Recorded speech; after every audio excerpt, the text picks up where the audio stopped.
Hey,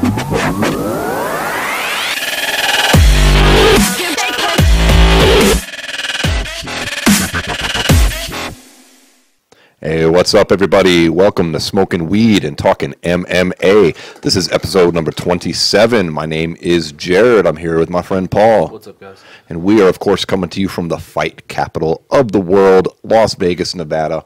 Also land of legal cannabis, which we are smoking on right now. On today's episode, we're going to be talking all about UFC Prague, the Bellator Dublin card. We're going to take a look at some announced fights this week, GSP's retirement, of course, our Fighters Who Smoke segment, and a quick look at UFC 235 rapidly approaching with Jon Jones versus Anthony Lionheart Smith. But to start the episode, like usual, let's get into our Weed of the Week. Smoke weed every day.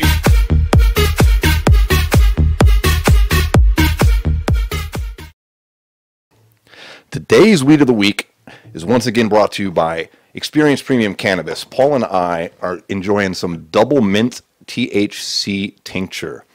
This is 200 milligram tincture. It tastes just like the gum. Double mint gum. Yeah, it's pretty surprising. They do that with this is made with MCT oil, solventless cannabis extract, and spearmint and peppermint essential oils. So it's really tasty. It's good for you. It's kind of a cool way to enhance the high. And we are smoking on some, what is this, some grape pie today that you picked up. Now, this is pretty tasty. What did you think of that hit you just took? I like it. I like it, too. What is it? It's grape stomper crossed with cherry pie. Cherry pie. Yeah. It's a hybrid. Hybrid indica. Although this one they say is a little bit energizing, which it's definitely I haven't tried it yet, but I'm going to take a hit right now. And like I was smoking a lot yesterday. Like I smoked like a couple joints and then I smoked a blunt with it too. Ooh. And then it was like I never really was like glued to the couch. Yeah. I was just on Xbox. I like hybrids like that. They can bring you like the body effect of the indica, but still have enough of that sativa in there to kind of get rid of that couch lock where you just want to sit on your ass all day long. Well, So I mean, I was sitting on my ass all day long and just wasn't sleeping. there you go. That is pretty tasty, man. That's pretty tasty. Kind of goes good with the little double mint flavor I got going in my mouth today too. So we got this big bong here. If you're watching on YouTube, you might have noticed. We've also got some joints rolled today. We got some pipes loaded with a mixture of this grape pie and some keef that we've been building up. So all kinds of good shit. You can learn more about Experience Premium Cannabis. If you're coming into Vegas, if you're into tinctures, this is definitely what we recommend. We've been using their products for a while. You can check them out at epclasvegas.com. All of their stuff is good. Check them out if you're here. You're firing up that joint. And let's take a look at the fights we had this past weekend, dude. All kinds of good ones. The UFC Prague card is pretty interesting because here in the USA, at least, it aired in the afternoon. Mostly morning more than afternoon even. The main card started at like 11 here in Vegas. Yeah, that was pretty cool. It threw me off. I forgot about it, and I got up and went out and started my day and then realized that I'm missing fights. So Yeah. Nothing like blow your hair back, but it was solid fights. I had a few problems with it. I mean, if you follow me on Twitter, you'd see the problems I have with it. I'm fucking tired of this. Like, okay, like I get it. Like, this is a European, like European loaded fighter like card. yes, definitely heavy with European fighters. So they're bringing in European announcers. Like it was Dan Hardy. I can't remember the fucking guys. I don't know who the other guy was, but I think I know what you're going to inside say. The octagon with. Yeah. They were just being so fucking biased. Every time Americans were fighting Europeans or Russians or anyone like that, they're just being biased as fuck. Absolutely. It was a little bit ridiculous. I think it was most noticeable in the John Dobson Peter Yan fight. It was terrible. I mean, at one point they compared they said Jan's footwork was equal to that of Lomachenko in boxing, no fucking way. That's a joke. I mean, well, here's what it is too. Is like they were being biased too because that's you Jon gotta Dobson. laugh at that. It was Jon Dobson's game that he was playing though, because Peter Yan's a fighter who's gonna walk everybody down. Just because he's walking somebody down doesn't mean he has great footwork. Jon Dobson's okay with being walked down, and he uses the cage to explode forward. Yeah, exactly. He'll move backwards often in his fights. It wasn't that his will was being imposed on him by 30-27 decision, which is like ridiculous considering he got knocked down in the second round. Like, Yeah, how do you? I mean, even if you're like in the group of people that's like, well, after he got knocked down, he started to win the fight, win the round.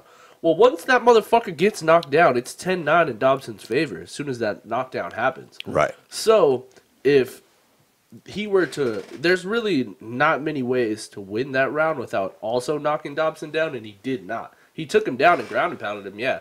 So that should be a 9-9 round. 30-27 makes no fucking sense. No, there's definitely some questionable judging in that.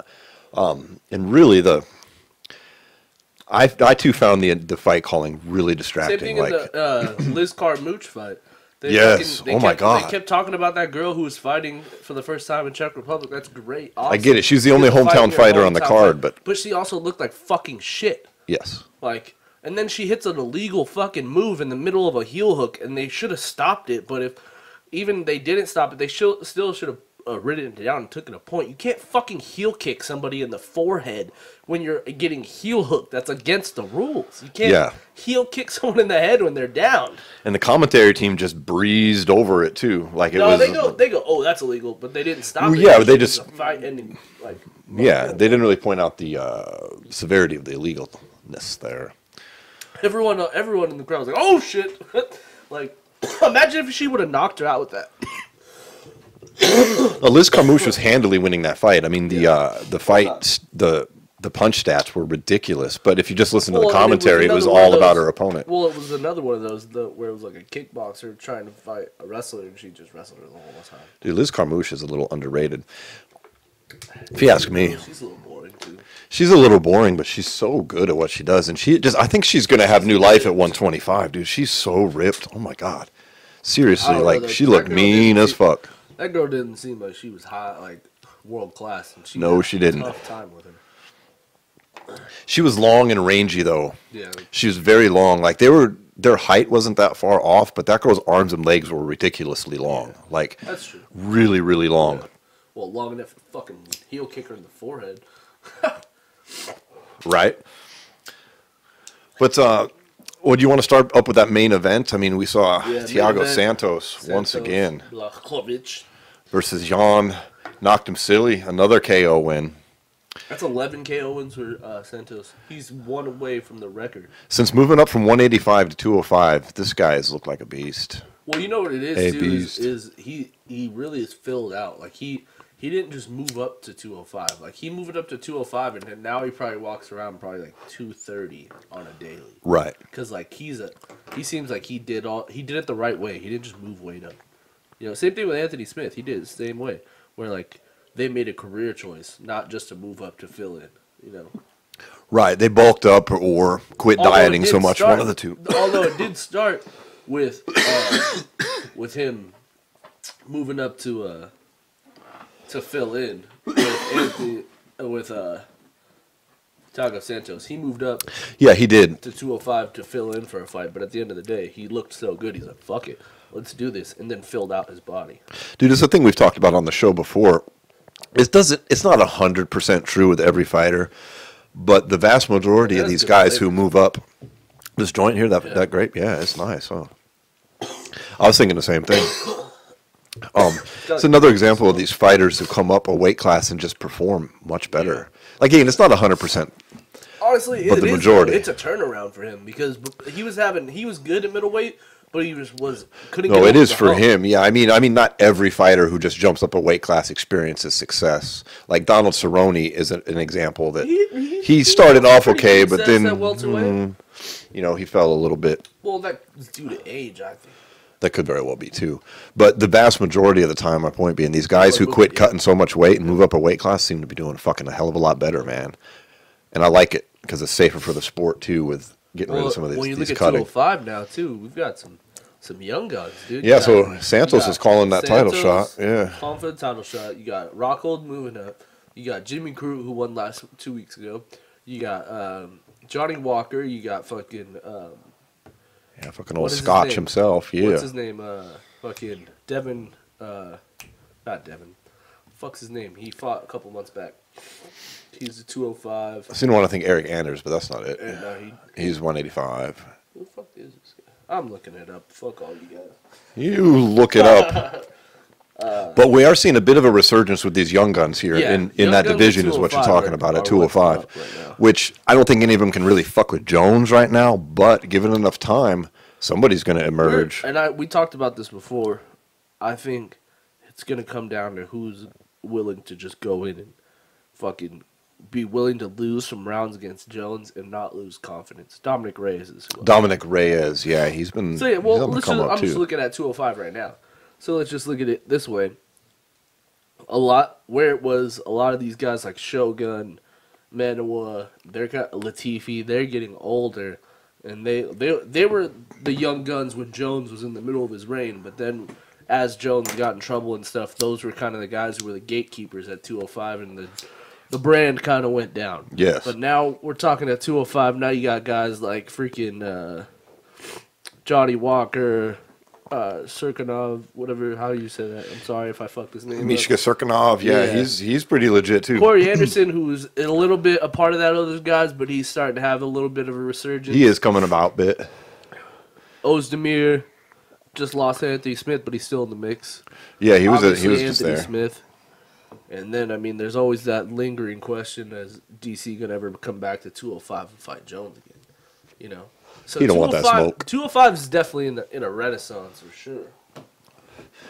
Last night showed it. Well, yesterday, I guess. Now, do you think someone like Santos should have another fight? I like Brendan Schaub. Yeah, you did. Do you think someone like Santos after last night, should he fight one of these other young contenders? Should he fight one of these older guys, or should he wait for that title shot? A hell of a win streak. What's that? 8 in a row for him? 7 in a row. Oh, but some vicious knockouts along the way. We're talking 11. Now, Luke Rockhold, coming up from 185, former champ there, was calling him out basically on Twitter, talking shit. Yeah. You know, I said he looked really sloppy. Rockhold's a little, yeah, that's what he said. I'd like to see what Rockhold looks like at 205. So would I, because you want to talk about. Rockhold's a very good technical fighter, but you want to talk about sloppy. The guy's sloppy with his chin. I'm sorry, it's fact. He keeps his chin up and he backs up with his hands when he gets in trouble, and that's a dangerous thing to have when you're moving up a weight class. I hate to be this way.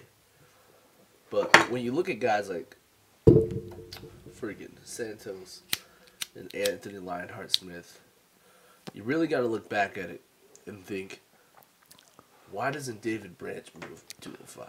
Dude, I wish he would. Like, David Branch is underrated. David Branch has got wins over at Santos and Anthony Smith. And he's a pretty big dude, at least physically, like muscular-wise. He looks like he could. He gave Rockhold a run for his money, too. He almost finished Rockhold. Oh, he was very close with Rockhold, yeah.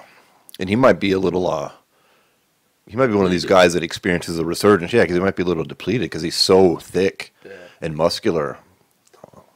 I don't know, man. But you should do it. My point is, 205's got some serious shit going on right now. Just because all the young guns at 185 took over, and a lot of these guys are like, fuck that. You know, like Anthony Smith, fucking Santos, they're looking at 185, and they're like, dude, there's no chance I'm getting a title shot anytime soon there. And then they're coming up at 205 and putting on these performances, and everyone's just like, fuck, man. They're making themselves undeniable. This is what it is, you know. Like, really, after he beat Ozdemir, after he beat Shogun, after he beat fucking Rashad, how could anybody deny Anthony Smith?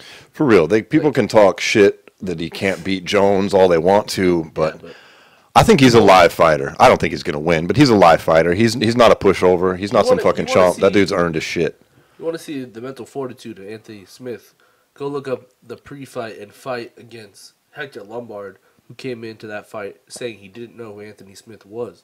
And he went out there and did the Muhammad Ali to him and fucking pieced him up and was asking him the whole time, what's my fucking name? And fucking, that's pretty savage. That's savage right there. I like that shit. About all that shit about everyone's doubting me in this fight. Fuck, man. Sometimes those people have that, like, that mental fortitude where it's just like, even if it's his downfall in the end, he's going to go out there and he's going to give Jones all he can give him. You know what I'm saying? There's not going to be any scared, like, fear, like, any respect. He don't have shit to lose. Yeah, zero. And that makes that man a dangerous man, you know.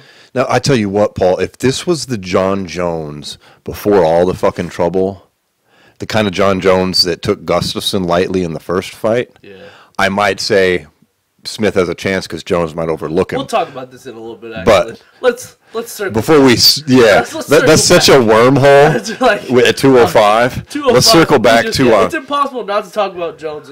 All right. So I'm sorry. Well, let's go with Thiago Santos then. What does he title shot? Yay or nay, in your opinion? I'd have to see if Rockhold gets a fight at 205 in the meantime. I think if I'd like to see them fight just because I think Jones is at a point now that if 205ers want him to keep defending this belt, they're going to have to give him a reason to. You know what I'm saying? Because at any point, like he said before Kane lost, he's like, my move up to 265 is inevitable. You know what I'm saying? So if it is inevitable, these guys at 205 need a reason to keep him in this division. So, putting on great performances like Santos did and stuff that is going to sell fights. So, the people that are going to sell the fights are what Jon Jones is going to go after. Because now you're talking about, yeah, he is a different Jon Jones. He's not that guy who was, sitting back in the wings just, doing whatever the fuck he wanted and just fighting. Now he is more focused. He's got more spotlight on him. He's got more people in his camp that are just there to make sure he's not fucking up. So that changes and makes him evolve more than he did before. So I'd like to see someone like Rockhold or someone like Santos maybe fight each other first. I would too. Just to see exactly where they're at, because Jones is not. Let's just say he goes out and demolishes Anthony Smith. He's gonna move up to heavyweight and fight DC next. If that's all. If Smith just gets bulldozed, he's gonna move up to 265. But then, if Smith puts on a good fight against him, and then you got Santos and Rockhold, maybe they put on a great fight. Then that gives him two guys that you can look and you can make a highlight reel out of.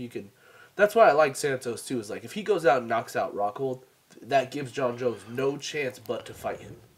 It's hard to not talk about Jones, but I think that you're right. I agree with you. I think that Santos and Rockhold is the fight to make, right there. Now, I don't think it has to. Yes, he could show up in a couple weeks, sit front row, and face they could call that as the next fight. But at the end of the day, I think Jones is fighting DC pretty soon, and I do not think it's going to be at 205. Well, we'll talk about that when we take a look at that fight, Lionheart fight. But because I disagree, I don't think that fight's happening at heavyweight. But let's stick with Prague here. Well, it seems, as hard as it is to avoid talking about Jon Jones, that the fight for Santos is looking like it's probably going to be Luke Rockhold. Yeah. I mean, maybe he doesn't have to do that to earn a title shot, but like you're saying, to get Jon Jones to pay attention. Yeah, and you got to get Jones to pay attention, and beating somebody like Rockhold would give Santos that attention, and vice versa. If Rockhold comes in and handles a beast. Yeah. Although that knockout last night was pretty fucking savage. Oh, it was pretty awesome. I mean, that's what I was thinking too. Is Rockhold, fucking move him to 205. You cannot take those shots. I don't think he can take those shots. Rockhold's take those shots, bro. He's got to learn to keep that fucking chin tucked when he gets in trouble. He has this tendency, and I'm not trying to mock the dude. He's a great fucking fighter. He's fucking top notch. But he's really cocky, and sometimes when he gets in trouble, he puts his hands up in the air in this weird way and throws his chin up and backs up. And you're gonna get slept doing that against a beast like Santos, man. The thing too is when he starts hitting people too, he drops his hands and just is like, all right, I'm gonna fuck you up, and just tries to throw weird shit. Yeah. We saw that against Yoel. He started hitting Yoel. He started tagging Yoel a little bit, and then just kind of got overconfident and ate a knee. Nighty night, yeah. You can't do that up at 205. Even no way. Same thing you did with Bisping. Literally, he went in there. He started hurting Bisping in the beginning. Everyone's like, "Oh, looks like it's gonna be all over again." Looked like again. It was like, "Oh, let's look. It's Rockhold's that much better than him." Gets overconfidence, gets clipped, and gets put away. That's literally been his whole career. Literally. Sad but true. Go back to Strikeforce. Sad but true. What the fuck happened in Strikeforce? Same shit. What happened against Vitor Belfort? Same shit. How does he ever fix that? Does he change camps? It has nothing to do with camps. It's in his head. It's just he gets to this point where he starts putting it on someone, and he wants to turn it into a show. I get that. I understand, because he's trying to make his resume look even better by getting these flashy fucking highlight reel bullshit. Putaways. But if he would just fight like he did against Chris Weidman every fucking time, he would beat everyone. Yeah, he gets that I guess you boils down to a little of that arrogant, cocky streak. All fighters got to have it, but when you try to get too flashy and fucking, well, when you get older and you've been you put away 3 disrespect of your last people. 5 fights, it's fucking hard, man. Yeah, and I don't mean like he obviously didn't take Bisping seriously, and look what happened. And, No. Well, and no, just he like fought, you said, what, it's 2 of his last 5? repetitively. Yeah. Yeah. That just sucks. That just sucks for him because we're talking about a guy who could legitimately be middleweight champion right now if he could just get his shit together. He's got so many tools. Oh, yeah. Without a doubt. And he's a fucking monster at 185. Yeah, he is. I mean, he's really big. Which begs the question, too, to his defense, does his chin deplete at 185? But then again, if you can't take those shots at 185, how are you going to take them at 2? It just, it's fucking, I don't know with him. It's really going to come down to what's going on in his head. He's definitely needs to have a fight before he starts talking about fucking with Jon Jones, though. I don't think it's a good idea for him to fuck with Jon Jones. I think he's waiting for Jon Jones to move up. But do you think if Jon Jones moves up, he stays at heavyweight? Or do you No. think, yeah, that's what I'm saying. Even if he moves up, I think he only moves up for like 2 super fights, and then he comes back to 205.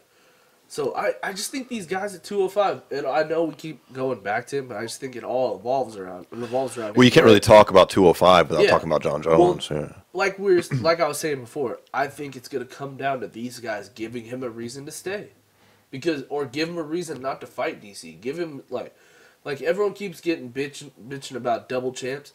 Give them a fucking reason why they can't move up. You know what I'm saying? Like, do what Marlon Moraes is doing. Marlon Moraes is giving TJ Dillashaw no reason why he should not fight him right now. You know? Although it's a tough road, but if you are truly the best in the world, you're going to beat those guys anyways. Yeah, for real. You know what I'm saying? So you got to give these, in this world, if you are not great on the microphone, you need to be spectacular in the octagon. Absolutely. That's what it boils down to. Well, speaking of a little bit of both of that, I mean, I think that about wraps up UFC Prague. There wasn't a whole lot more to talk about on that card, really. But being good on the microphone and being spectacular in the octagon is a good recipe, and it kind of describes James Gallagher last night. Yeah. Bouncing back from that knockout loss. That was a rough one. That was a rough one, but he came back like a champ. Yeah. I mean, he came back the right way. He was all right afterwards. He admitted, he took some time off, too. Some time off, and comes back and does what he does best, puts on a grappling display. He's UFC like Dublin, or UFC like Dublin, Bellator Dublin. He's like the opposite Conor McGregor. Like, he's like great on the ground, right? Kind of shady on his feet, and then Conor's trash on the ground. No one's fucking with him on his feet. So that was a pretty interesting show. Anti-McGregor, but he the like anti-McGregor, has, like, the same tattoos, talks the same shit. I know. Bro. Fights at the same gym. Well, who knows? But fights at the same gym supposedly. He's under Kavanaugh, all that shit. But you got to think a lot of those guys in the gym are kind of like that. You know what I'm saying? Yeah. They all got their little Conor, like. It's hard not to have that type of thing rub off on you, right? Especially when you see the success that Conor's had. You want to kind of... And him being like the first one, it's like, yeah. Grab that flavor. Of course, yeah. You got to squeeze the orange, you know? Fuck, yeah. And a lot of that's what SBG has kind of done, because now they've signed this deal with Bellator where they've brought in a lot of their fighters, like Peter Quilley, who was in the co-main event, and a lot of those guys to come over to Bellator. And that kind of fucks with the UFC, because the UFC, when Conor was at his height, was really trying to tap into that market, and they brought in Patty, and then they had right. Who was it that came in before Conor? Pendred Cathal. Oh yeah, Pendred Cathal. Yeah, Cathal Pendred. Yeah. Yeah, he was on the Ultimate Fighter. Yeah. But so you know they kind of tried to tap that market. Yeah. So now that the UFC is now Conor's not in it, all that shit. Bellator's kind of gone in there and completely took that market away from them at this point. Yeah, they have. They've got the Irish Stars now, and they're putting on shows. And that fucking crowd went nuts last night. Nuts. I mean, that shit was electric. You'd think Conor was there, the way they were going. Like when Peter Quilley came in to Zombie. And it's going to get stuck in everybody's head. If you saw it last night, you know Zombie. Fucking singing it all day. Yeah, it's been in the back of your head. It's been in the back of my head all morning. But it was electric, man. It was fucking electric. Now, speaking of him, he lost last night. A bit of a grudge match against a former teammate who went over and helped Khabib prepare for Conor. traitor. It's kind of a close fight. Yeah, super close. You know, it could have gone either way. It was his Bellator debut, though. His Bellator debut, yeah. That's a tough fight to take for your first fight in that big-ass stadium with all that tension in there. Yeah. Fuck. But, hey, man. Hey, that's what it's about, though. It's best for him to take those losses in his first Bellator fight than his fifth or sixth, you know? Yeah. I would agree. And it wasn't like he came out and got his ass kicked. I mean, it was a close, competitive fight. It was good. You know, a bit of a tough pill to swallow, I'm sure, for the team and for him. Yeah. But kind of speaking along those lines, did you notice Khabib's second cousin fought last night in another promotion, which I forget, and got knocked the fuck out by a sick-ass flying knee? Really? Yeah, if you want to see it, folks, check out my Twitter, @MarketingPro13. I got it up there right now. Sick ass. Knocked silly. And then Khabib comes over, and then there's this great picture of Khabib kneeling over his fallen cousin, who's just all laid out with this flying knee from fucking hell, man. Jesus. So sick. I hate to bring this up, but have you seen that video that's circulating this week of that guy who in that smaller promotion doing a backflip off the fucking cage in the middle of the fight, dude? No, I missed this one. It's hilarious, dude. He fucking is like straight WWE, like fucking, like he tries a flying knee at me, like it misses, he grabs the fence and does a backflip over him, and then fucking super kicks him, dude. It's fucking intense. So let me get this straight. He's approaching his opponent who's got his back to the cage. He tries a flying knee. I assume the opponent moves, and he lands on the cage, and then he hangs on the cage. Yeah, hangs on the cage. And then attempts a backflip off of the cage. Like, and then did he land the backflip? Yeah, he landed, dude. It's fucking intense. I'm pulling it up. That's crazy. It's fucking hilarious. That is absolutely nuts. Oh, dude, it's hilarious. I think I sent it to you. And then he lands a kick after he does this? Yeah, they stand up and he lands a kick. Wow. We'll have to put this up here. I'll link to it. If you're watching on YouTube, I'll link to it below. You can check this out too. Yeah. Fuck. That's pretty sick, man. But yeah, let's So I guess it's not a penalty to grab the cage if your opponent is not around? Is it? Like, is it a penalty? If your opponent's not trying to take you down, it's not a penalty then, right? I don't know. That's fucking I think weird. this guy's just on some fucking weird shit and just did that. He's all roided up. Sorta. Going in like a beast. Dude, I'm having a hard time finding this now. Fuck, of course. Well, we can come back to it later. Yeah, of course. But circling back to UFC Dublin, I keep wanting to call it UFC Dublin. That's so funny because we always thought UFC was going to dominate that market because of Conor, and they fucking never did shit. They fucked up. And now that, I mean, if you don't think we're on the sunset of Conor's career, well, whatever. But it doesn't seem like they're going to Dublin anytime fucking soon. You're fucking joking. Yeah. Like, so Bellator Dublin has made it out there now. And fucking well, think about it. James Gallagher could fight in the UFC probably right now. Yeah. They fight. Is he fighting 145? He's 35. Yep. Damn. Yep. But something we haven't talked about yet on this podcast. What's that? Bellator's doing some real shit over there, man. Now they got that 145 tournament that they announced that's going to happen in the fall. They haven't really announced it. They just announced that it's going to happen. And they signed a deal with Sky Sports, I do believe, which is Sky Sports is the ESPN equivalent. Like we're used to seeing UFC on BT Sports 2 over there, but being here in the USA, we don't really know what these are. But BT Sports is like the second tier. Sky Sports is the top tier. It's the shit over there, and they just signed a fucking deal. It's like TSN. Yeah, they just signed a fucking deal for distribution. Bellator, that's sick. That yeah, we forgot to talk about that, but that Paul Daly versus MVP fight was the first ever on Sky Sports. Well, that was a bit of a letdown for them. I mean, it's still huge. It's still huge. Yeah, I'm sure. There's better fights than that, people. But yeah, no. So Bellator has really just stepped in the European market, and where the UFC was going to take a lot of people, now Bellator is getting a lot of the best guys. Is this Coker pulling the strings? I mean, is this all his direction? I don't know what kind of power he has over there. Like, Dana used to be the guy at the UFC, but now it's Endeavor behind the scenes, and Dana's like the front man. Yeah. You know, I don't think he really has the pull but now, anymore. The UFC's kind of switched up their entire, pool to tap in. Now they're trying to tap in the Asian market. Now they're talking about the UFC Performance Center in China. They're doing events in China. like, you know, things, they're trying to go in that direction, which is kind of more, I don't know. I mean, we got one over there. It's kind of the hotbed now, though. When you think of one and Ryzen, like right now, they're coming to the U.S. market, so you got to think a lot of these fighters over there are getting a lot of notoriety over here. Especially like I was on just randomly flipping through channels at like midnight the other night. What's on TNT? One championship. Dude. Yeah, just showing like like random fights. They got the old fights now. They're broadcasting, they of course. Broadcast on there. So like, you got to think some of these guys are their names are gonna get out there, and then you got guys like Eddie Alvarez and Demetrius Johnson, which will just carry the shield for the whole fucking organization, and those guys that are able to put on good performances against one of those two are going to get the big name. You know what I'm saying? And those are such a good signing by them because it's a little bit like Bellator has signed some UFC guys that are big name, but they're mostly, for the most part, they're kind of the over-the-hill guys. Yeah, those are the two that they have are fucking the two legit. that one picked up are legit fighters still with years ahead of them. It's kind of similar to it's kind of similar to when Bellator picked up Rory and fucking Gegard. It's like, it's along that line. Everyone in the UFC is just like, what the fuck? Those guys are in their prime still. Yeah, what the fuck? What the fuck are they doing? They're gonna lose. Or Ryan Bader, same thing. Like, what the fuck was it? Everyone was like, what the fuck is the UFC doing right now?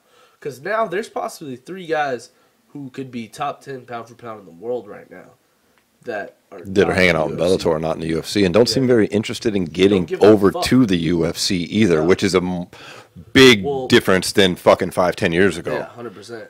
Yeah, that's fucking crazy. It's a different landscape now. I like it though. I like it better. Yeah, 100%. I mean, the UFC, I don't like a lot of the shit that they've done over the years. I get why they did it, and I get why the Fertitas wanted to have a fucking uniform and USADA and all this fucking shit. I get it because they're trying to cash out. Yeah.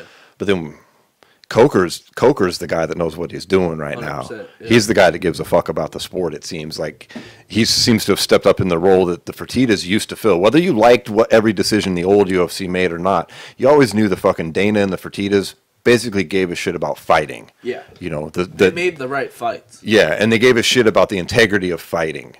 Like, and that's not it no more. We all know that's not how it goes anymore. Yeah. It's all about the superstars. But Coker seems to be that guy. I mean, all the fighters seem to like him.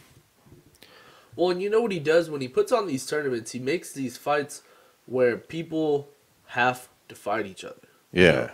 You know? It comes down to, like, you're not going to be champion. And there's no paper champions in Bellator because you have to fight everybody to get that shot. I like it. It's good times in MMA, like, man. You don't really get to leapfrog people, you know what I'm saying?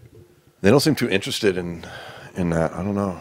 But, I forgot to tell you, though. So, that 145 tournament. Oh, yeah, we were going to talk about that 145 tournament. Yeah. 145 tournament. They're talking about. That's a 16-man, right? 16-man invitational.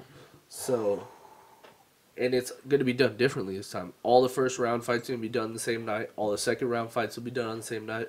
All the third round and the final will be done on the same night. I like that. I imagine most folks listening like that. I believe that's a dope fucking way to do it. So, like, they'll start the first event, and then I think he said it's 3 months or 4 months in between each fight. So the first round, and then 4 months, and then the second round, 4 months, third round, and then I think the final is, I think this, I can't remember exactly when he said it was going to be. He said it sounds like they're moving along pretty fucking well. He actually, like, said the dates, like, pretty much. I just can't remember exactly. Well, that's been one of the few criticisms about their current tournaments that they've been doing, these Grand Prix, is that they're kind of, especially the heavyweight one, kind of is drug out. He said it's going to take a year, but that one makes more sense to take a year when you're going to have these filled out cards. Yeah, 16 fucking fighters starting instead of 8. That's a whole different ball game. Yeah. 100%. Well, and he also named guys like Aaron Pico, freaking Darian Caldwell is going to move up and be in it. And then you got guys like Pitbull who's going to have the title and it's going to be on the line during this tournament, similar to what Rory's doing.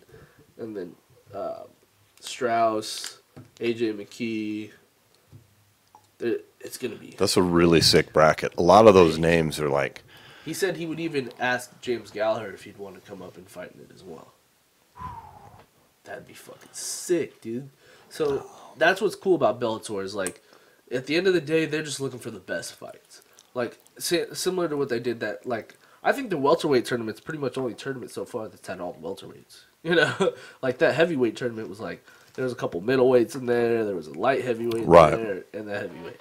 Like, so, well, it seems like they're improving shit as they're going along. Yeah, absolutely. It's not who, you know what I'm saying? They're not who makes the most. Yeah. It's the quality of the fights from a sporting perspective is what we're talking about. When we say it's all about the fights, you can say, well, the UFC is all about making the big fights too. Well, that's the money. Yeah, they're about getting some money. Between a big fight and a money fight. And there's a difference between a sporting aspect of the fight, like who should be fighting who. There's a difference between a great fight and a money fight. Simple as that. Like, Dustin Poirier and Max Holloway is a great fight. Conor and Max Holloway is a money fight. You know, because, like, necessarily speaking, Max might just put it on him and put him away. That could happen very easily. And in the same way, Conor could just put him away. But I don't think, like, those two are two dominant fighters. But when you have, like, a Poirier and Holloway who are just two dogs who are, like, really, like, are just looking to put their name on the map, that's going to be a great fight. Hell yeah. Whereas, like, WME makes his Conor Cowboy fight, that's kind of a money fight. You're just two guys who are also just looking to knock each other out. Like, it's just going to generate numbers. There's fights that just generate numbers, and there's fights that you know when you schedule them, you better fucking be watching. You know Absolutely. Well, I think, you know, speaking of that, kind of leads us into some fight announcements that we got coming up this week, but that kind of wraps up the Dublin card was good. I mean, we had Gallagher win, we had Peter lose. Yeah. They were good fights. The rest of the card was great. The crowd was awesome. Bellator is fucking really kicking some ass and killing it right now. They're going to take over the European game, and then no one really cared about I think European MMA is going to stop really caring about UFC pretty soon. Soon, if they don't watch it. Yeah. But you were just talking about, Paul, the Dustin Poirier versus Max Holloway. Let's talk about some announced fights, and that's the biggest of the announced fights this week, folks. If you haven't heard somehow. You got the interim title doubleheader. The interim title, the interim 155-pound title, yet again, not without controversy on this, because it's going to be Khabib, as we've discussed, is sitting out the fucking year. Dude, you know what I just realized? Huh. If Max Holloway wins, he'll be the first double interim champ. Oh my God, the interim double. Ugh. Fuck first off, let me say, fuck the interim titles. The interim title here doesn't make sense. It only makes sense because you have a champion who is refusing to do a public service announcement for bullying on a fucking holier-than-thou fucking attitude. All right? I mean, I get it because they held all that money from him. He's like, fuck you, I'm not going to do it. Then he should say that's why he's not doing it, not because Las Vegas is filled with prostitution and gambling. Or really, you didn't have to fight. Yeah, and don't even get me started. That's fucking ridiculous. Vegas, you're seriously. Killing gay dudes. Fuck you. Right. Your country is rounding up and murdering gay people, and you're trying to say we're bad because of prostitution and gambling. Khabib told women to stay home and fuck their husbands, and not be instead of being careers and having fighters. Look the video up, and he's trying to be like, Vegas sucks because you have prostitution and gambling, so I'm not going to do a public service announcement for children. I get why he's mad. It's for children. Well, I get why he's not doing it because of the 500K. I get that. Yeah, then say that. Just be a man and be like, dude, you kept my money. Fuck you. Smacked him in the face with it. So yeah, they did. I get that, but don't fucking try to play like you're more holier than motherfucking ever when you're over here supporting. Yeah, like it's some matter of rounds gay dudes morals. Murders them. And seriously, then went publicly on a children's fucking like TED talk and told them to not follow their dreams and go home. And I told women to not follow their dreams and stay home and smash their husbands instead. Yeah, you can look this shit up, people. You literally can. Yeah. Like. And it's all translated too, literally, word for word. So stop with your fucking morals, and you're telling people that we're bad here in Vegas. That's absurd. So yeah, he could have his. The point being of our little rant here is that Khabib could have his time off reduced down to 6 months, but he's not only refusing to do the public service announcement, he's going to sit out an additional 3 months because of his teammates that attacked Conor McGregor, getting a year suspension. So he has forced the creation of this interim title bout, which we hypothesized on this show last week that it might be between Conor and Cowboy. I am happier that it's going to be between Max Holloway, the 145-pound champion, and Dustin Poirier, because Tony Ferguson, who is the got stripped of the last interim title they created because he hurt his knee, even though he wound up fighting on the exact same card that the champion did, so he could have fought the champ.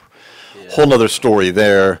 But they already created one interim title, took it away from him. They offered him the fight, and he was like, fuck you, I'm not fighting for yet another interim title, which I already had. I've already won 387 fights in a fucking row in the lightweight division. I mean, yeah, but at the same time, so is Max Holloway. This dude has won. Poirier. That's the thing, is lightweight's been held up so long. There's so many guys who have so many wins in a row that you can't really deny any of them. What? Poirier's got, what, 6 in a row? And then fucking Max is at 14? And then fucking... Well, Max is the featherweight, though. But, I mean, yeah, but you're right. He does have that. 14 straight fights. Yeah, and then Ferguson's got the record right now, I do believe. 11. At least for the lightweight division. Right, 11? 11 or 12. Yeah. But then you got Max, who's got 14. I would have loved to see him and Max. I don't think he's had 14 fights since he lost to Conor. Yeah. Has he?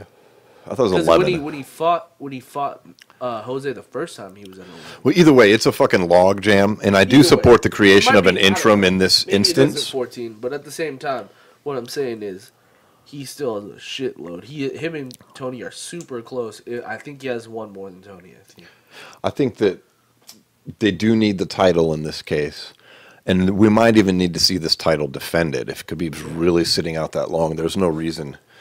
There's no reason to keep it. Honestly, I think this is Conor's way back to the title. How do you think? Break it down for the people. Let's say Dustin Poirier gets a job done against Khabib and gets the job done against fucking Max, dude, which is really tough to say. But I think Conor could KO fucking Poirier again. Yeah, I think I would agree with that statement. But that's putting quite a bit out there. Poirier's a much improved fighter. I'd love to see Max and Conor again, too, for a title again. Yeah, I'd like to see that as well. But then, once again, where's Tony going to fit in any of this? I get why he didn't take the fight. Yeah. But in the exact same breath, I don't get why he didn't take the fight. Like, what are you going to do? Yeah. Just wait now? You're going to wait on Khabib? Who are all waiting on Khabib. You're going to wait on him? Yeah, I think the same thing.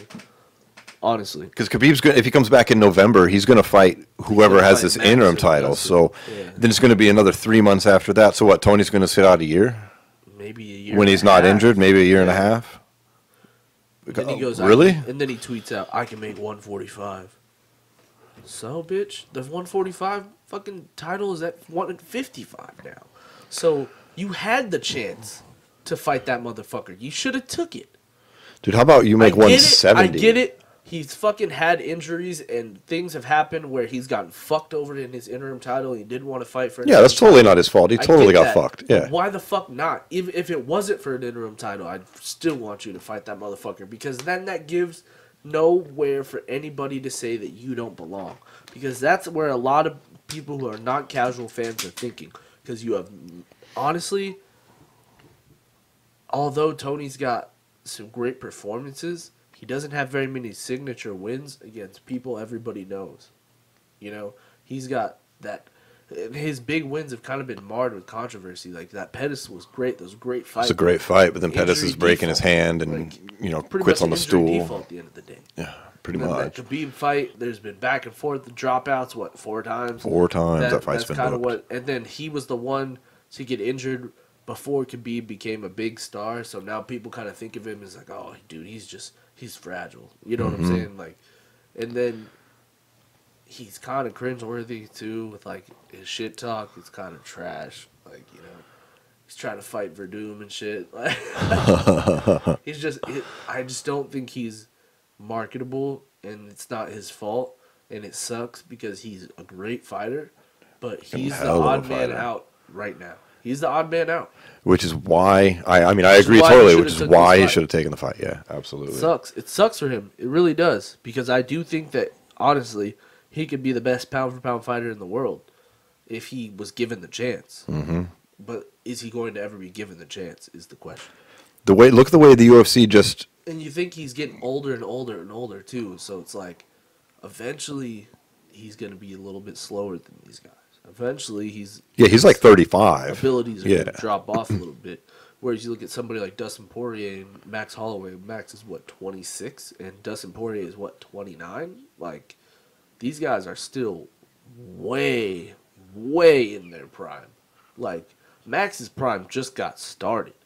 Dustin probably has another 3 or 4 years until he starts. Tony's on a ticking clock. That's what I'm saying. And I was going to say, you think he could look at what the UFC just did in the welterweight division with their interim champions and an injury, and then decided that, yeah, I'm not going to get my way here because it's obvious. I mean, Colby Covington didn't get his title shot with the interim champ. Even if you do drop to 145, Tony, like, what are please you going to do down there? Don't. Like, He's Max 5'11" isn't even there. and a What, are you gonna half. fight for a fucking interim title there? Like, Does it look like he has any fucking weight to lose on fight night? if anything, I'd rather him go to 170. Exactly. Yeah. Okay. Let's talk about that, dude. Why don't you add a little muscle or quit cutting and go to 170? See what's up. Then he's tall. He's fucking lanky. He's a big dude. I just think that he's real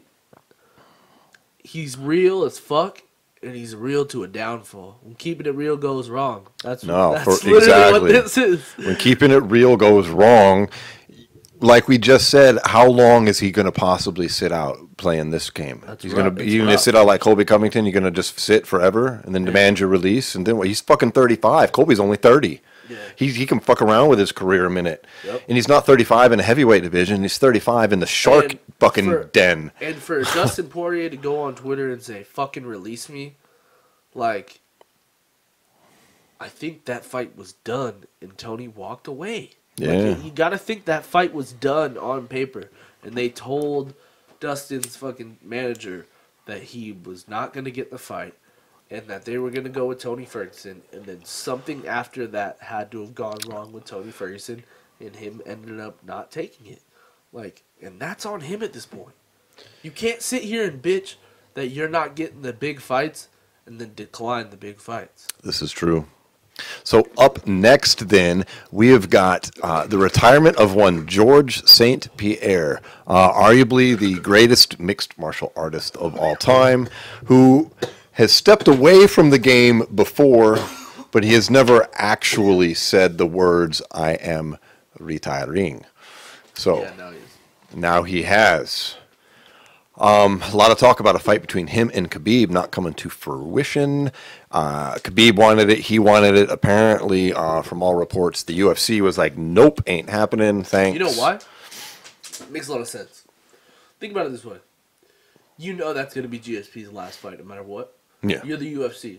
You have Khabib who's 27-0 now, right?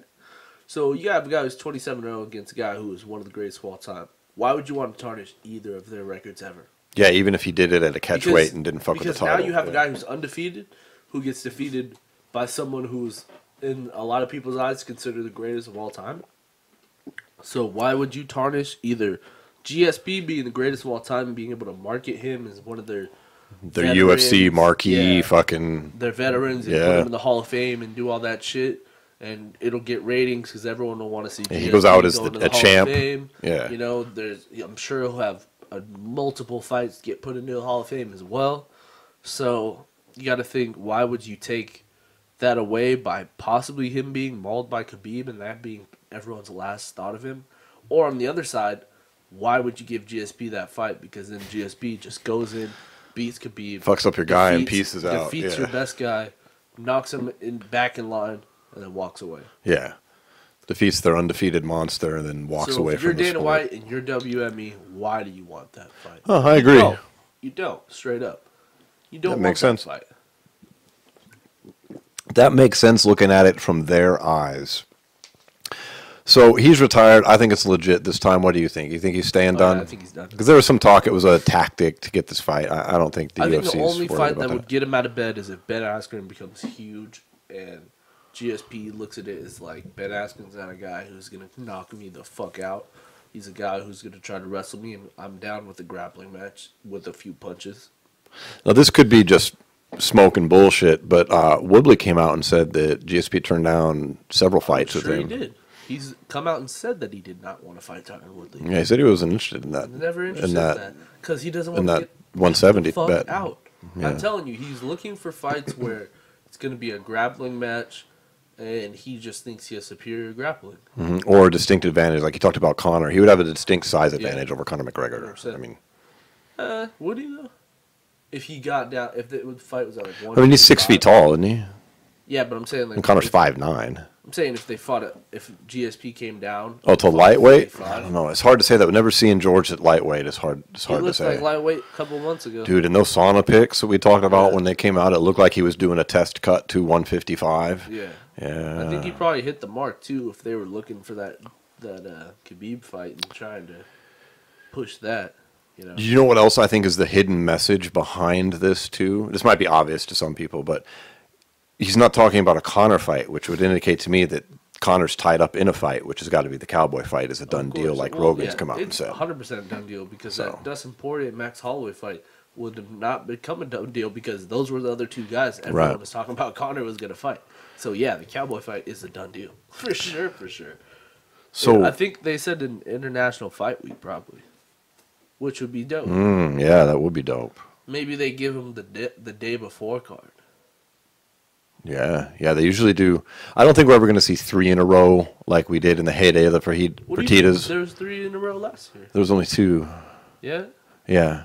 There wasn't the Thursday. They've done the Thursday, Friday, Saturday. Yeah. Last year they only did the Friday and Saturday. Eddie Alvarez won the titles on Thursday night. Yeah, that was the last one. That was dope. I love those, dude. Being a Vegas local and you got fucking events, UFC events on Thursday, Friday, and Saturday. And it's like they go in size succession. They start at the Palms, and they go to like a mid-sized place, and then they wind up at fucking T-Mobile. Yep. Fucking dope shit, man. But I don't think we're getting those again. We'll get the back-to-back events though. Well, you know what? It also too is that was during UFC 100, wasn't it? Or no, 200. 200. Sorry, 200. I believe that was the same weekend, so that was a historic weekend as well. So I think that just made sense for 3 events. So, well, rounding out the GSP retirement talk here, what's your favorite moment of Georges St.Pierre's historic career? And I'll give you my favorite like 5. And here, we got a lot of people that listen to our show that may not, GSP is kind of old school. He's been out of the game for a while. I mean, the man, he only lost 2 fights ever, and he avenged both of those defeats. In a dominant fashion. In a very dominant fashion. So. My favorite moment is when he walked in the octagon after Matt Hughes defending his title. He's like, I'm not impressed by your performance. Trying to talk shit, and he just doesn't know how. He does. That was a classic right there. Hilarious. And he had lost to Matt Hughes. It's almost as funny as when Vanderlei tried to call out Chuck Liddell. Yeah. It was like those two are like, ooh, those are rough. I'm not impressed by your performance. That's a classic MMA line that he'll always be remembered by. And folks, if you don't know the circumstances, he had already lost to Matt Hughes. He had challenged for the title. Matt Hughes was the longtime MMA or longtime UFC welterweight champion. I mean, he's a Hall of Famer. Just recovered from a fucking train accident of all things. He's a beast. But George fought him in his first title shot and lost, and then fought his way back. He was cage side at a Matt Hughes victory, and came into the octagon and said that classic line. Say it again for us, Paul. It's too much with the French. But yeah, so my favorite fight of his, though, is probably, I like the Bisping one because it showed how much he evolved and how much his style can still work. And it's all about his technique rather than his size. You know what I mean? Because when you look at that Bisping fight, he took some fucking blows, man. But at the end of the day, he was just willing to take those shots and wait for his openings, Yeah. And that just shows how diverse his skills are, you know what I'm saying? Which really makes him why everyone loves him so much and just love to watch him fight over the years, I like that one too. That was a great fucking iconic moment. My favorite Georges St.Pierre fight is one a lot of people, I'm sure everybody, probably no one else in the world would pick this fight. But actually, I liked the fight a lot. People said it was boring, but it was Jake Shields versus Georges St.Pierre. I thought you were going to say that. Yeah, I was a huge, I still am. I'm a huge Jake Shields fan. And when he came into that fight, there was a lot of fucking hype behind him. Like, that was going to be a fucking fight for George. He was like, oh, fuck. Everyone was like, George is going to lose. Yep, because Jake Shields' grappling is fucking something. I mean, he had some, his striking has always been awkward, but he's still managed to fucking strike and And he was like the first dude to like kind of talk shit to George. Yeah, he came in with that. Fuck you, George. Yeah, he's a Scrap Pack member, Diaz training partner, that whole little crew of Nick and Nate Diaz and Gilbert Melendez and Josh it wasn't Thompson. Like absurd shit talk like that. Or not Josh Thompson, what am I saying? It was just like fuck you. Like, yeah. I'm not here to respect you, I'm here to beat you. You know what I'm saying? So I liked that fight a lot. It was in Toronto, Canada, in front of a huge crowd. Moment. Yeah, it was awesome. Moment in UFC history. And George just shut him down. I mean, it was a decision fight. George won every round. Imagine and it was if that fight happened nowadays. It would be so much bigger. Yeah. If George went back to Canada and fought in either that same arena or a bigger one, I'm telling you, man, I think he's got one left. The only one he could have left is either going to be Askren or Khabib. Yeah. And maybe it's after Khabib loses. It could be. Or the winner of Askren and Khabib fights GSP. Well, Georges St.Pierre, what can you say? I'd say for right now, if you're looking at retired fighters, that's probably the greatest fighter of all time at the moment. Inactive, retired, not in the cage, you know, looking at that class of fighter that's on the sidelines now. How can you not say this guy? I think he's the greatest welterweight of all time. Definitely the greatest welterweight. I don't think he's the greatest pound fighter of all time. Well, I think that wraps up our Georges St.Pierre talk. And so next we've got our fighters who smoke.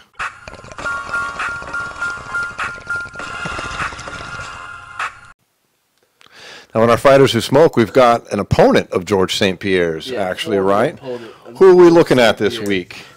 Paul, why don't you tell us? My fighter who smokes is going to be Jon Fitch. Jon Fitch, welterweight. Fight against Roy McDonald for the welterweight championship. Yes, current Bellator fighter in their tournament, former UFC fighter, former title challenger. As we were talking about, every fight, the belt on the line. So technically he's fighting for the belt here. Oh, yes, absolutely. He's fighting for the belt there. You know, a lot of people wouldn't even realize Jon Fitch is a smoker. Well, you want to hear some crazy shit. Why don't you tell us about it? So basically, for people who don't know, in 2008, Jon Fitch almost died of a painkiller overdose after he had a surgery. So coming off an injury on prescription. Was this a MMA injury or something unrelated? Yeah, MMA injury? And then once again in 2011, he tore his rotator cuff and had surgery, and they put him on the shit, and he had a terrible time getting off it. And then he he started using medical cannabis. He's a medical patient now. So he got a medical card, likely in California, I would imagine at the time. That's where he was training out at. He's an AKA. Yep. He trains there. So now he's an avid cannabis user and activist as well. When Nick Diaz was going through his shit, he came out and was like, Nevada's just trying to look for someone to kiss their ass, and they've got the wrong guy if you're talking to Nick Diaz. Yeah, as a reminder to folks, the Nick Diaz situation was 2015. He got, after his Anderson Silva fight. 5 years. Yeah. I think it went down. Tested positive for above 300 nanograms of cannabis in his system, and it was banned for first life, then 5 years, which is career ending. 18 months, I think, after. When steroid users were getting 9-month suspensions at the time. So he came out in big support of Nick publicly about that. Yeah, which is great. You know, it's another thing where we're looking at guys who are on that athlete side of things and not necessarily retired. And because there's a lot of retired athletes who are like activists now, right? Like Ricky Williams and like people like that who are just going out there and putting on for these CBD companies and a lot of these dispensaries and stuff. But now you got a guy who's actively competing, and also says that he's using a lot of cannabis and shit like that to recover from injuries. Right. Which is huge. You know what I'm saying? That's very huge because we've been fed this bullshit mainly from the United States government for all these years that one of the side effects of fucking being a cannabis user is like you're some fucking lazy dumbass. Well, that brings me to another thing that Fitch has said in the past. He's gone on record with saying that cannabis doesn't make you a shitty person. Cannabis doesn't make you a shitty parent. You can highly function. You can do everything and still be a cannabis user. You know what I'm saying?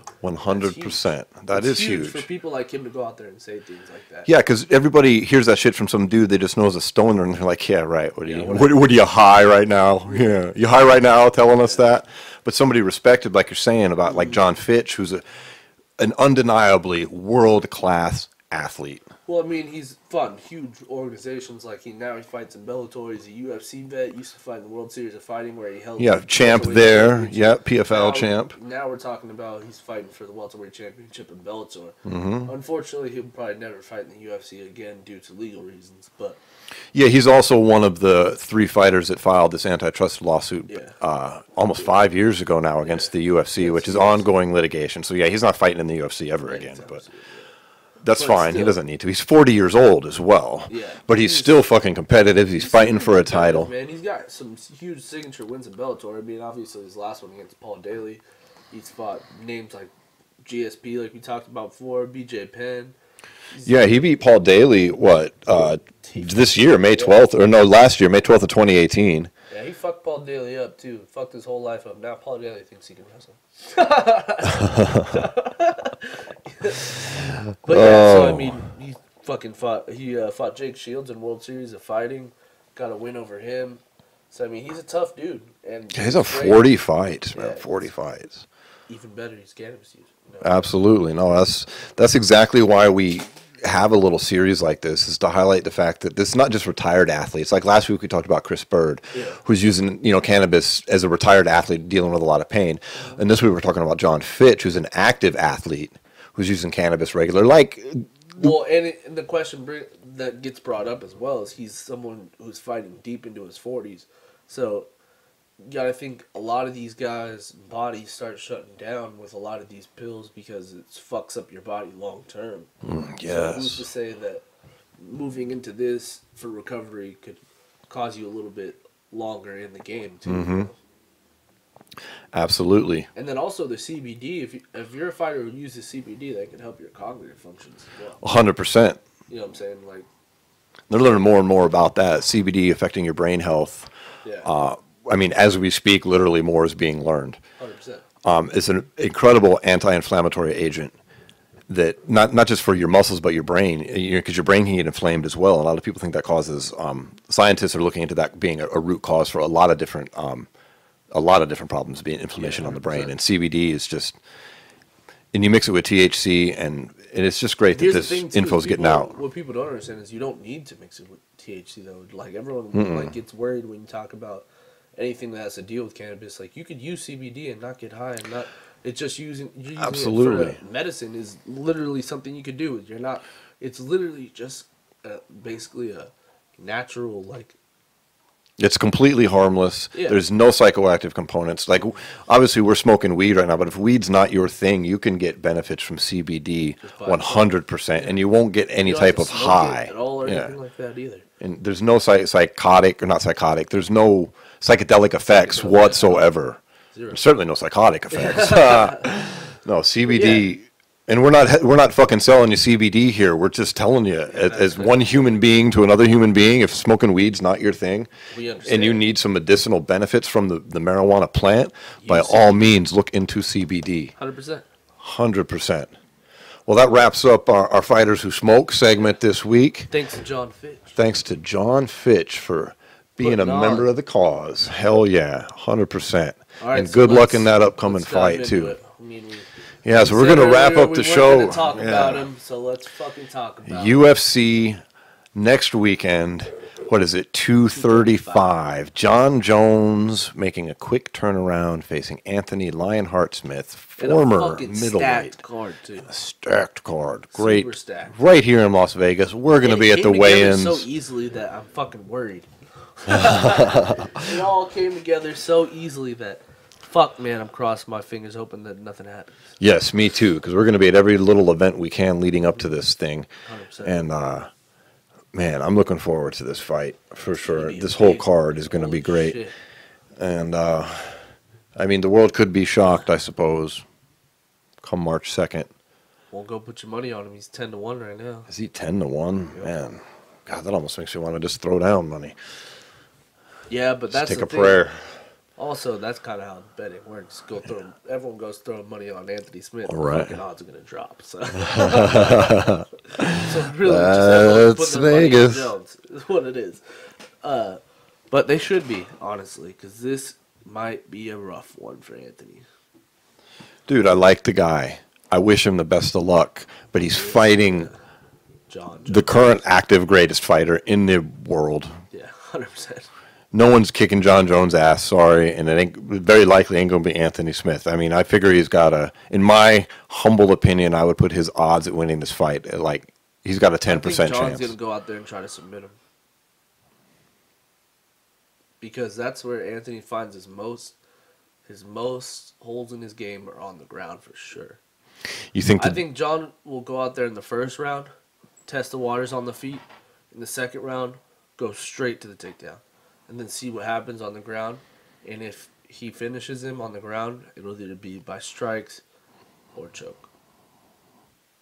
So that would imply, because Anthony's more known for his striking capability, 100%. So that would imply that you think Jon Jones, who has in the past shown a tendency to take his opponent's strengths away from them, like if they're known for wrestling, he wants to wrestle. In his fucking system, 100%. So you think he's going to avoid the striking game, though, maybe a bit, and go for the sub? I don't think he's going to completely avoid it. I just think that in the first round, he's just going to test it and see exactly where Anthony's at, not take any huge risks, but not sit back and not do anything.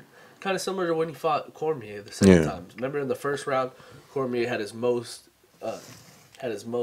like success in that. He had that early success because Jones was kind of sitting back, timing, only really throwing like jabs and elbows and short strikes that have big damage but don't cause him too much, you know. Exactly. And that's basically what he did against Gustafsson as well.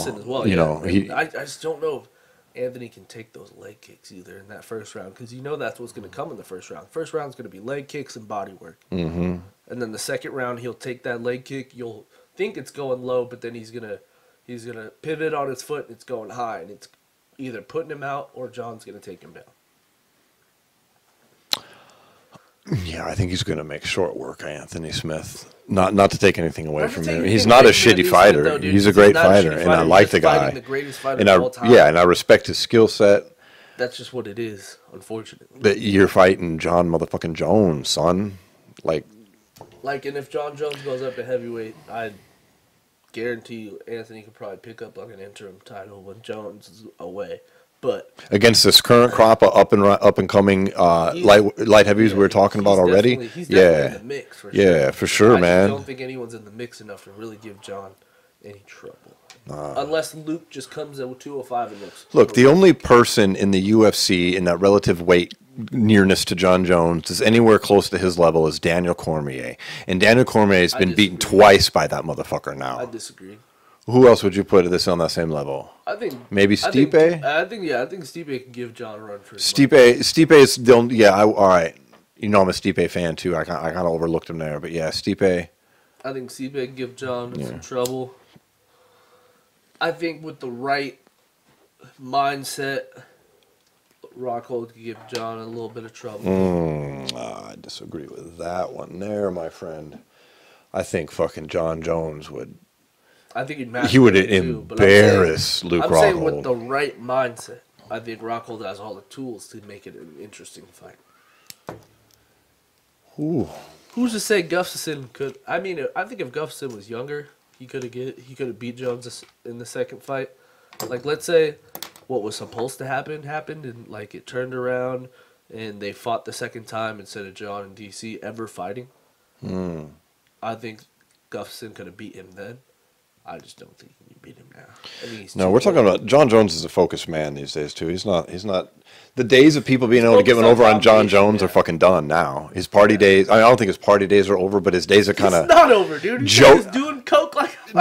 His days of not taking his fights as seriously as he should. Oh yeah. That book's closed. Tons of yeah.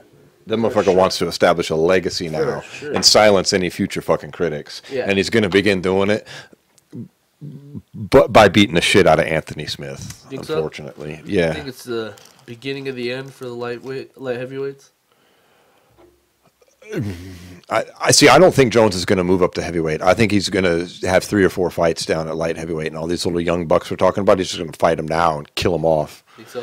Almost not because, like, I think his reasoning will be different. I think he's going to be doing it because that's who's there. Yeah. But it's kind of like the way Floyd Mayweather was taking out younger fighters before they got good enough to beat him. in boxing.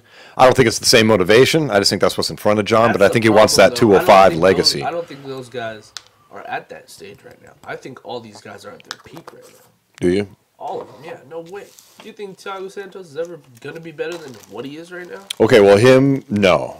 You think Anthony Lionheart Smith's ever going to be better than what he is right now? Possibly. I also think, I don't like, think so. He's old Scotch, 32 Johnny years Walker, old. I think he can fucking hang in there. Well, yeah, he's young. Domin- Lionheart's 30. Yeah, he's like 30, I want to say. 31, 32. yeah, I mean, he's at 40, like, 2 fights. what I'm I mean, saying. he's been I around think a while, but... he's starting to peak, is what I'm saying. Maybe Oh, he's this not is 100% probably his there, peak, yeah. but I think he's definitely peaking. He's starting to peak. So, my point is that I think either way, these guys are going to be their best version of themselves when the Jones fights them. They better be, is what I'm saying. Also. They better be, because I don't think any of them are beating him.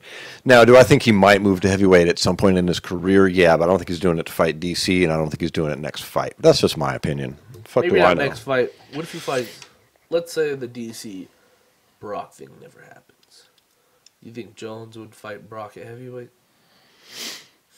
Not only do I think that he might, I think that that fight actually makes more sense than DC versus Brock, because it's not going to be for a title, and both of them are unranked heavyweights. Well, it is going to be for a title. DC's got the heavyweight title. No, I mean if Jon Jones were to fight Brock Lesnar. Oh.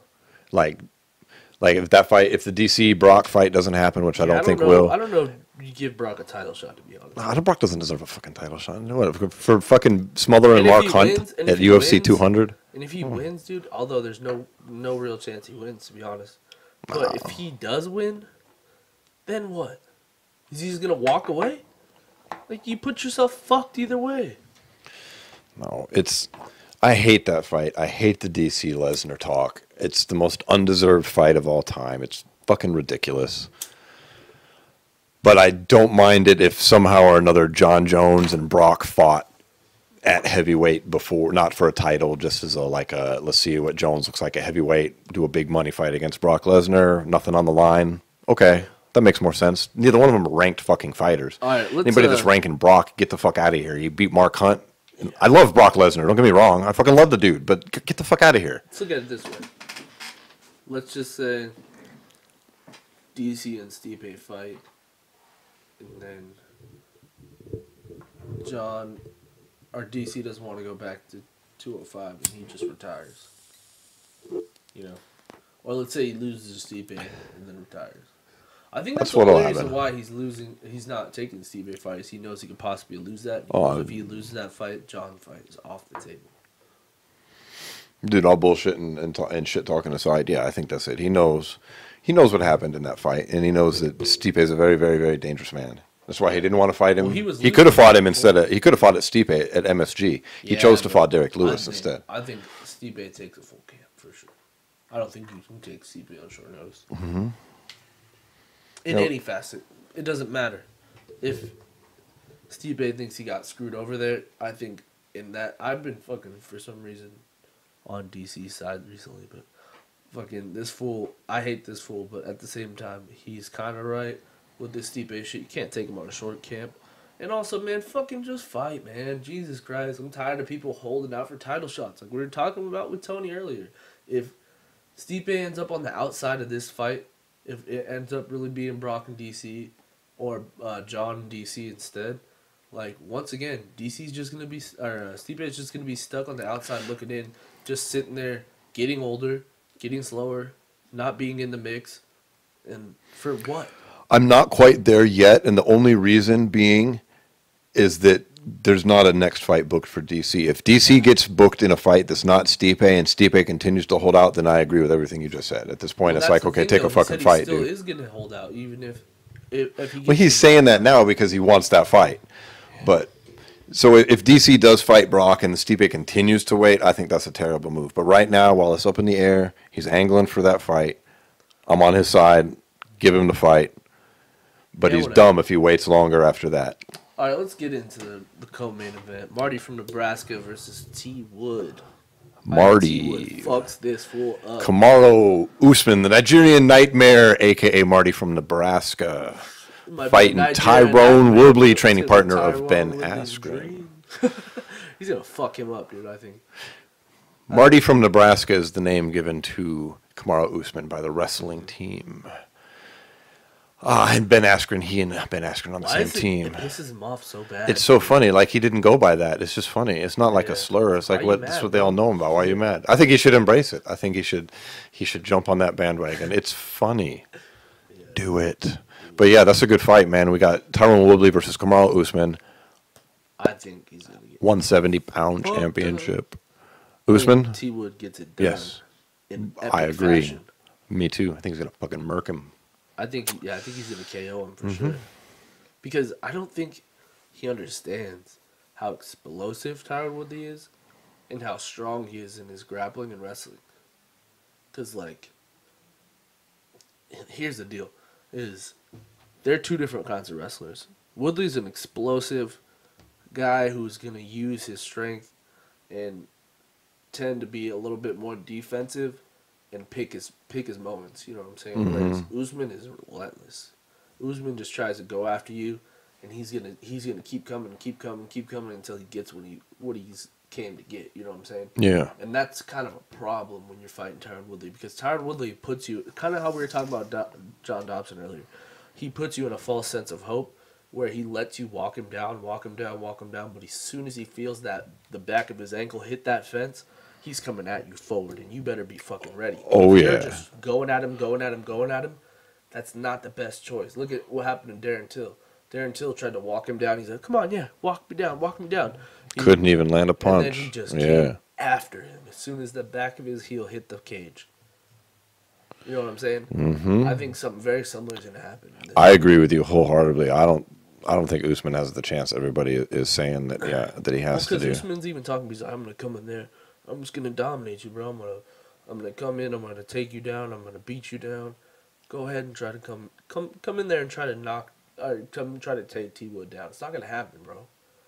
Like, you don't understand. It's not going to happen. We're in a total agreement on that fight.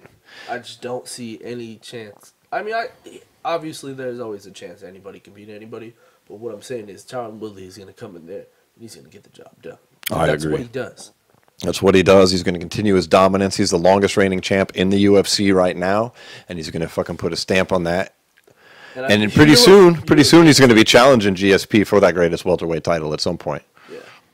What did Ben say? Ben goes, I hope I beat Robbie up pretty quick so I can get back there and watch Woodley beat up Marty. Yeah, well, that brings us into like the third fight. You know, we've got the main event being Jones, of course, the co-main being the Woodley Usman fight, and then right before that, they've got what you were just talking about: Robbie Lawler, former UFC champion welterweight, against Ben Askren, undefeated. A lot of people think he's the greatest welterweight on the planet. He's just never been in the UFC, but he's dominated every other promotion he's been at. Dude's barely been punched in all of his fights. It's gonna be very interesting, dude. I think this is a very tough fight. Fuck yeah, Robbie Lawler's no joke, and he seems to be healed up. I think Robbie was not the fight to take. No, we're in agreement there. This is a very dangerous fight for Ben Askren. I'm really, like, Robbie Lawler is, they don't call him Ruthless Robbie for nothing. Yeah, I think we're really going to see where Ben's chin's at. Mm-hmm. Yeah. Lawler can throw hands. Like, if Ben can get him down, I just don't know. He's got some serious takedown defense, though. Lawler's takedown defense is no joke. He's solid. He's not some scrub. He's not like Conor McGregor coming in there with no takedown defense. You can give me that crazy look, but it's solid. What? How is it not solid? I'm not saying he's gonna. I'm not saying he's not gonna stuff Ben Askren all that long. It's Ben fucking Askren. Pretending like that shit's a factor. It's really not. No, he's gonna get taken down. It's gonna be a question: can Ben get past his punches? Yeah, his takedown defense, sure, it's solid, but it's not gonna be a factor. It's not gonna stop him. Fucking Ben. No, you're right. It's gonna be Ben being able to get past the punches, because it's not. Robbie's gonna probably try to defend with offense. You know what I'm saying? He's gonna use his striking to defend the takedowns. You know what I'm saying? That's what Robbie's always used. It's not that Robbie's takedown defense is terrific. That's what it is. Yeah. His striking to defend his takedowns, and he puts you he puts you in a point where you're going for your takedowns. He's gonna stuff it and then fucking pound your face. You know what I'm saying? Like, or he's gonna catch you on the way in with like a short uppercut or something like that. Yeah. Because Robbie's like, you know, like Francis Ngannou did to Kane. Exactly. Sleep you with that fucking uppercut. You know. I don't know, man. This is a tough fight. This is a tough fight. I'll take Ben by decision. I'm going with Ben as well. I think Ben is legit as fuck. Yeah, I think Ben rides him like a horse. Yeah, and I think Ben's the man. Maybe chokes him out. We got a lot of other good fights on there. I mean, Tisha Torres is fighting Zhang on that card. That's a good fight at one. I don't know about her, but I like Tisha Torres. I like Torres. I don't know a lot about her opponent either. And then before that, rounding out that main card, we've got Cody Garbrandt coming back against the ever so polite Pedro Munoz. This is a battle of two savages, though. That's one Yeah. thing. Pedro Munoz is real nice, but when that cage door closes, it's a fucking fucked, bro. Get ready. Yeah. And this is real chance for Garbrandt to get himself back on the map too. Yeah, because a win here is legit. 2 straight losses to Dillashaw. Taking a third loss would just hurt. It would hurt you bad. Yeah, that's going to be very painful to the After being an brand. undefeated fighter and then taking 3 losses in a row, this would suck, man. He's putting a lot on the line taking this big of a fight after 2 losses. Dude, if he loses here, he's going to have to rebuild almost from the ground up. Yeah, 100%. Like, no one is going to take him seriously in title contention for a long minute. Wow. It ain't going to be win one more fight and you're back in it. Kind of Nah. like what's happening to Jimmy Rivera right now. Yeah, Jimmy Rivera's on a bit of a downward spiral as well after that loss to Aljo, being so dominant like that. But that's a solid fight, man. A win here for either guy is a statement. Like, Garbrandt desperately needs the win. And Munoz comes in. Munoz could lose this fight and still be okay. Yeah. Garbrandt cannot lose this fight. Yeah, there's more at stake for Cody, absolutely. That's the thing. Garbrandt cannot lose this fight. Mm-mm. Because where is he going to go? He's too small for 45. And the 25's gone. 35 is where he's at. And it's going to be a tough road for him. Yeah, it's going to be a lot of fights rebuilding from that. Well, here's the thing. Here's the thing. It's not that it's going to affect him. Like, he's not that far behind the ball because he lost a champion twice and possibly the #1 contender if he wins this fight. But at the same time, Cody Garbrandt is not doing himself any favors, losing 3 fights in a row in a 135 division that probably has 5 or 6 guys who are in line to fight for the title right now. 100%. Well, who do you like in that fight? You feel like making a pick on it? I'm gonna take Munoz. Take Munoz? Yeah. Yeah, that's my pick too. I think that kid's legit. It sucks for Garbrandt, but I think it's gonna happen. How about that? But then again, Garbrandt can also come in and put together a great performance. So that one's a coin flip. It's a live fight. It's a coin flip. If I had to pick somebody, yeah, I'm picking Pedro Munoz on that fight too. We got Jeremy Stevens coming back, dude, against a killer. Zabit Magomedov. I tried to say it as best as I could. That's a mouthful. Magomedov. But Zabit's no joke. I'd like to see how Zabit wears those punches early. Mm-hmm. Jeremy Stevens is having a very nice career resurgence here of late. And he could continue it with a win right here. Got fucking liver shotted by Jose Aldo. What you talking about? Yeah, but that doesn't. I'm just fucking with you. He won like 5 in a row before. Yeah, he's had quite. I mean, you take out his liver shot to Aldo, and then he's put together a nice resume. Lost to Aldo or no? I mean, so that's a good fight, man. I think this is a tough fight. Let's see how legit he is at this point. I mean, he's shown he can hang with some lower level competition. I like this Jeremy's fight better than the Yair Rodriguez fight for both guys, because I think both of them were so one style like forward that it wasn't gonna be a great fight. Whereas like this fight here, Zabit is pretty fucking solid on his feet as well, and he can throw, but can he like take the shots of a guy like Jeremy Stevens? Yeah. Because Jeremy Stevens has got fucking fire in those hands, bro. He's got some bricks. There's no denying that shit. And that's going to really decide what levels Zabit's on in this point in his career. Because eventually he's going to be on another level. Like, the way things are going for him, eventually he's going to be a hell of a fight for anybody. But where is he right now is the question. Well, we're about to find out next weekend on that. I think there's 2 more fights. I mean, the whole card is good. Who am I taking? I'm taking Jeremy Stevens. I like Stevens in that fight. What? Knockout. What round? Second. I'm going to take Zabit by submission. Zabit by submission. What round? 5th round. 5th round. So the second fight, 2nd round. Okay, I gotcha. No, I'll take him in the 3rd. I think it's going to be a drag-it-out dogfight, and I think that late in the fight, Jeremy Stephens is going to give him everything he's got, and Zabit's just going to sub him. Well, 2 more fights on this card I think we should talk about here with our look at it. And we've been talking this entire episode a lot about the light heavyweight division and about a lot of these young up-and-coming fighters that might challenge Jon Jones. Well, we have 2 of them facing off. One of them already fought him. Misha Cirkunov versus Johnny Scotch Walker. Oh, what? Yep. Fighting each other. That's on the prelims on ESPN. Now, you know, just so you know, folks, Scotch is not really his... Wait, he's a fill-in. That was supposed to be OSP.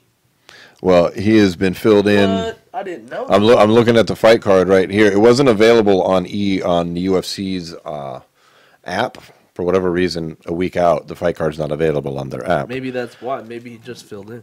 But I am looking on Wikipedia here, so it could be. I mean, it's Wikipedia. It doesn't mean it's legit. Damn, that's a legit ass fight for him. That's a great. But that's a fight right there. Yeah. It's a good one. Absolutely. If that's legit, then that's what's happening. See it there. That's a fight that has a lot of implications for this division that we've been talking about a whole episode. 100%. You want to verify that? Yeah, I'm going to try to. Well, I was on the UFC website a second ago. So. Yeah, I was too. I couldn't get it up, so that's why I bounced over here. Google didn't have the fight card up either. You know, lately, if you search a UFC card on Google, it brings up the fight card, which is kind of cool. But they didn't have that shit either. Damn. Let's see if we can get verification on that.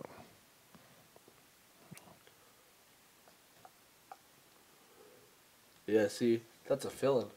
OSP is still on there versus me. Yeah, so that's probably a fill-in. Dang. Well, here's how to tell if that's a fill-in right now. Let's find out right now. Well, I like that fight even better.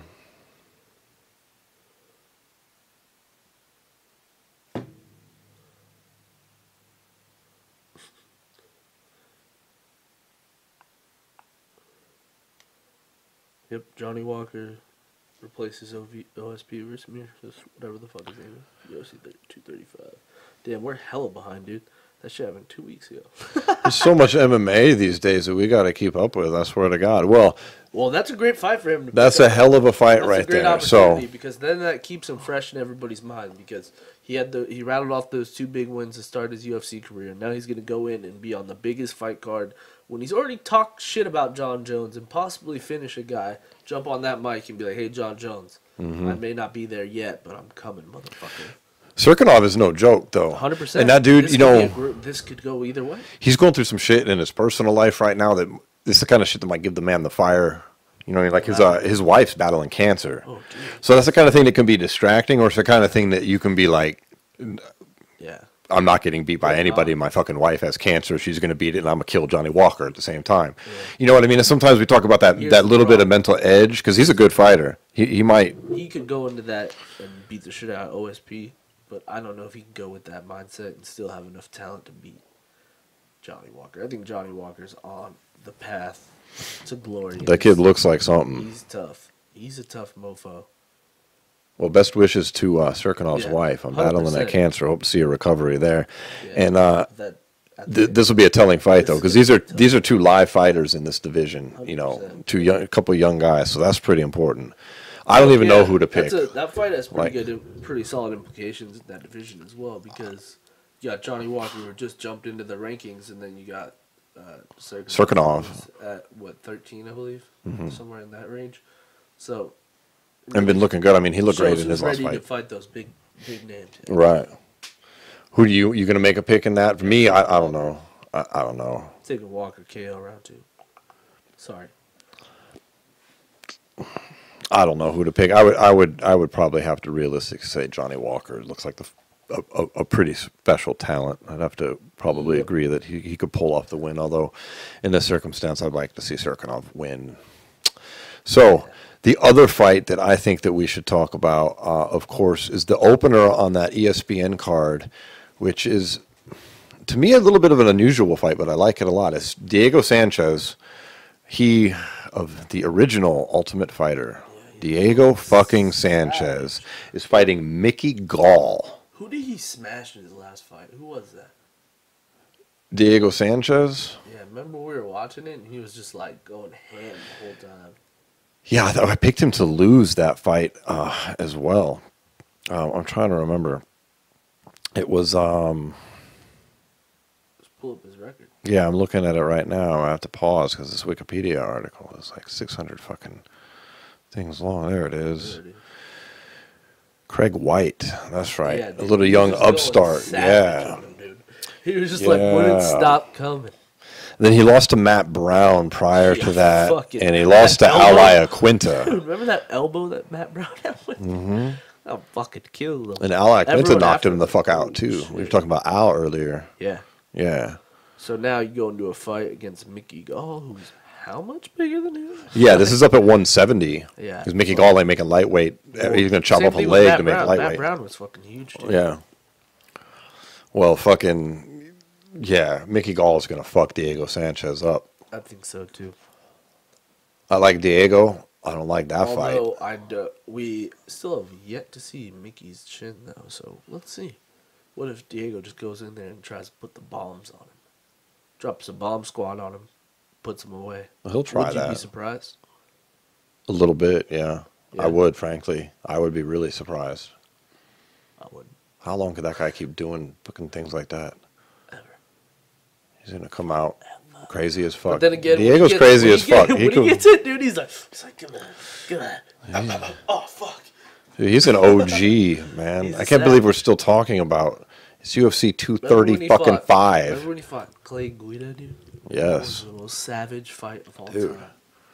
Or Gilbert Melendez. Gilbert, that was a sick fight, dude. Oh, that was a sad. That one right there was a fight. That's man. sad. That's probably one of the best fights of all time. That was a fight. Savageness.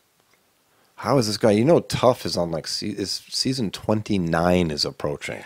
This guy was on the season 1. That's crazy. So crazy. Crazy. And he's fought all over. That was at 185, if I remember correctly. Season 1 on the Ultimate Fighter. He fought at a way higher weight class. No, I think he fought 55. No. Season 1, Diego used to fight because, way bigger. What's his name wanted? Joe Stevenson, didn't he? Not in the first season. No, it was. There was 2 weight classes. It was one. Yeah, it was 2. 170 and 155. It was Forrest and Bonner, and then Oh, so it was 205. it was 205 and 185, I think. Probably 170 actually. Let me pull up Diego's record again. It'll show us. I'm almost positive he's fought at 185 on that show. I think it was 170. Because remember there was one. There actually was like 55 for a minute. Yeah, I mean he was so far back here. It's not going to give us the weight class for real. Well, look at the names and just think, what weight class they fought. Jake Short. No one knows these names. Travis Beecher, Jorge Santiago, Kenny Florian. Kenny Florian fought huge too. Kenny Florian's dropped bad weight on Diego on the finale. That's who we fought on the Ultimate Fighter finale. Yeah, they were both at 185. I think 170. Kenny Florian's the only fighter to fight in 4 weight classes. He fought at featherweight, he fought at lightweight, he fought at welterweight, and he fought at 185, dude. He still was young. So it was at 185 because that's Florian's 4 weight classes, dude. That's the only 4 weight classes Florian's fought, and he fought Jose Aldo at featherweight, which he killed himself to make. Then he fought at lightweight, he fought at welterweight, and he fought at 185. He sure didn't fight at bantamweight, and he sure didn't fight at light heavyweight. That's all there is. So yeah, that's when he fought. That was when they both were big. But the UFC was a lot bigger back then too. They didn't even have a lightweight division in the early days. I mean, lightweight was fucking like the quote unquote small guys back then. That's fun. Yeah. That's funny. I don't know. Who do you like? You think Mickey Gall is going to fuck him up? I think Mickey. Yeah, Mickey Gall. Me too. Probably gonna choke him out. I hope Diego retires after that. Honestly, I hope it doesn't get be too bad. He doesn't need any more blows to his head. Yeah, that'd be savage. Absolutely. All right, man. I think that wraps up our look at UFC 235, which wraps up our show for the day. Sounds good. Thank Experience Premium Cannabis again for that delicious tincture, sponsoring the Weed of the Week this week. We're going to keep on smoking this delicious grape pie that we've got. You can listen to us on WBUZ 95 on Thursday nights, 8 p.m. Central Time, 6 p.m. here in Vegas, 9 p.m. on the East Coast. You can find that on radio.net or the Orange Radio app in the Play Store. You can also find us on all the usual podcast outlets like iTunes and Google Play. Hit the subscribe button on YouTube, like button on YouTube. Absolutely. Videos up there. Head What's over up, to YouTube? SWATMMA.com. SWATMMA.com. Grab a shirt, grab a jacket, support the podcast, guys. Thanks, everybody, because we appreciate it. Yep. Peace. Later.